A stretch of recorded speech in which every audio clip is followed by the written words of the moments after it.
ತುಂಬ ನಿರೀಕ್ಷೆ ಇತ್ತು ವ್ಯೂಸ್ ಬರುತ್ತೆ ಅದಕ್ಕೆ ಜಾಸ್ತಿ ಅಂತ, ಆದರೆ ಬಂದಿಲ್ಲ. ಇವತ್ತಿನ ಲಾಗ್ನ ನೋಡಿ. ಇವತ್ತು ಫುಡ್ ಲಾಗ್ನ ಮಾಡ್ತಾಯಿದ್ದೀನಿ. ಗೋಬಿ ಮಂಚೂರಿಯನ್ನ ಟ್ರೈ ಮಾಡೋಣ ರೋಡ್ ಸೈಡಲ್ಲಿ ಹೆಂಗಿರುತ್ತೆ ಅಂತ. ಇಲ್ಲಿ ಮಾತ್ರ ಸಿಕ್ಕಾಪಟ್ಟೆ ಜನ ಇರ್ತಾರೆ, ಸಖತ್ ಸೇಲ್ ಆಗುತ್ತೆ. ನೋಡೋಣ ಅಲ್ಲಿ ಹೋಗಿ ಟೇಸ್ಟ್ ಹೆಂಗಿರುತ್ತೆ ಅಂತ ಚೆಕ್ ಮಾಡೋಣ. ಬನ್ನಿ ಇವಾಗ ಹೋಗೋಣ. ಇದೇ ಅಂಗಡಿ, ಅದು ತುಂಬ ಜನ ಬರ್ತಾರೆ ಇಲ್ಲಿಗೆ. ನಾನು ನೋಡ್ತಾ ಇರ್ತೀನಿ ಅವಾಗವಾಗ. ಬನ್ನಿ ಇವಾಗ ಹೆಂಗೆ ಮಾಡ್ತಾರೆ ಅಂತ ನೋಡೋಣ.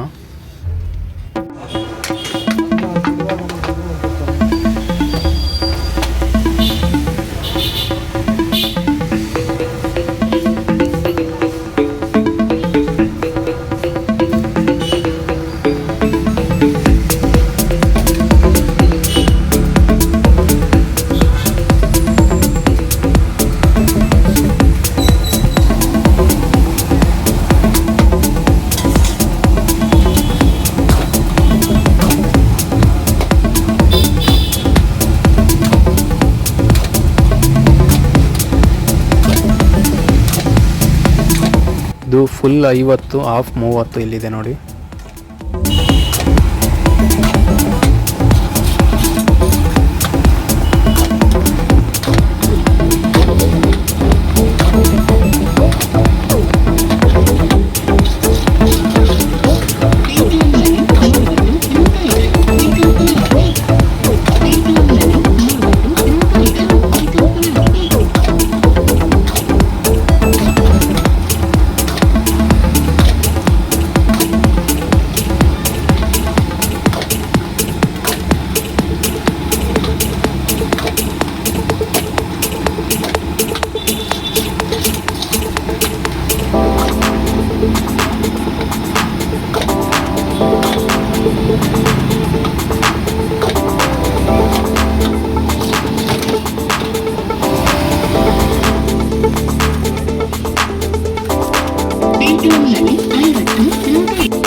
ನಾನು ಹಾಫ್ ಪ್ಲೇಟ್ನ ತೊಗೊಂಡಿದ್ದೀನಿ. ಬನ್ನಿ ಇವಾಗ ಟೇಸ್ಟ್ ಮಾಡೋಣ ಯಾವ ರೀತಿಯಾಗಿದೆ ಅಂತ ಚೆಕ್ ಮಾಡೋಣ. ನೋಡಿ ಇಲ್ಲಿ ಪೀಸ್ ಹೆಂಗಿದೆ ಅಂತ.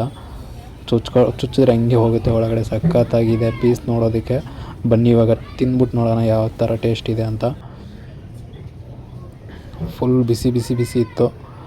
ನಾನು ಹಂಗೆ ಬಾಯಿಗೆ ಇಟ್ಕೊಂಡ್ರೆ ಹಂಗೆ ಸಖತ್ತಾಗಿ ಟೇಸ್ಟಿಯಾಗಿತ್ತು ಗುರು. ಖಾರವಾಗಿ ಮಸ್ತಾಗಿತ್ತು. ಇಲ್ಲಿ ನೋಡಿ ಇನ್ನೊಂದು ಪೀಸ್ನ ತಿನ್ನೋಣ ಇವಾಗ. ಬೇರೆ ಕಡೆ ಎಲ್ಲ ತಿಂದಿದ್ದೀನಿ, ಇಲ್ಲೊಂಥರ ಡಿಫ್ರೆಂಟ್ ಅನಿಸ್ತಾ ಇದೆ. ಏನೋ ಒಂಥರ ಚೆನ್ನಾಗಿದೆ ಅನಿಸ್ತಾ ಇದೆ.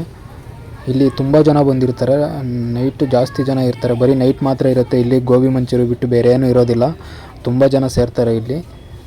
ಇವರು ಮಂಡ್ಯದವ್ರು ಅನ್ಕೊತೀನಿ, ಮಾತಾಡೋ ಭಾಷೆ ನೋಡಿ ಮಂಡ್ಯದವ್ರು ಅನ್ಕೊತೀನಿ. ನಾನು ಕೇಳಲಿಲ್ಲ ಅವ್ರನ್ನ ಯಾವ ಊರು ಅಂತ. ಒಟ್ಟಿನಲ್ಲಿ ಒಂದು ಸ್ವಲ್ಪ ಚೆನ್ನಾಗಿದೆ ಅಂತಲೇ ಹೇಳ್ಬೋದು. ತುಂಬ ಜನ ಸೇರಿರ್ತಾರೆ ಅಲ್ಲಿ. ಮಾಡ್ತಾ ಇದ್ದಂಗೆ ಹಂಗೆ ಖಾಲಿ ಆಗ್ತಾನೆ ಇರುತ್ತೆ. ಈ ವಿಡಿಯೋ ಅಷ್ಟೊಂದು ಚೆನ್ನಾಗಿ ಬಂದಿಲ್ಲ ಅಂತ ನನಗೆ ಅನಿಸ್ತಾ ಇದೆ. ಇದಕ್ಕಿಂತ ಬೆಟರಾಗಿ ಮಾಡ್ತೀನಿ. ಇದು ಯಾಕೋ ಒಂದು ಸ್ವಲ್ಪ ಚೆನ್ನಾಗಿ ಬಂದಿಲ್ಲ ಅಂತ ನನಗೂ ಅನ್ನಿಸ್ತಿದೆ. ದಯವಿಟ್ಟು ಲೈಕ್ ಮಾಡಿ, ಸಬ್ಸ್ಕ್ರೈಬ್ ಮಾಡಿ.